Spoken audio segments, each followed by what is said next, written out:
त्याचं मूळ कारण असं आहे का आता पावसाळा असल्यामुळं जो माल MP आणि UP मधून इथे येतो मुंबईला, तर येत असताना रस्त्यामध्ये काही काही वेळेला ती ताडपत्री फाटलेल्या वगैरे असतात, त्याच्यामुळे काही माल भिजतो.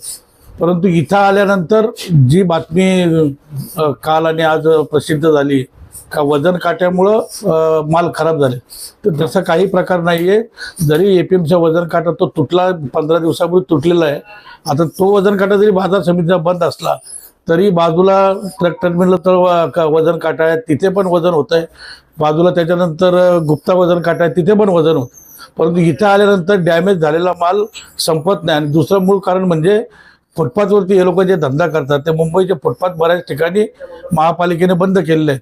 त्याच्यामुळे गिरायकांचं प्रमाण फार मोठ्या प्रमाणात कमी झालं आहे.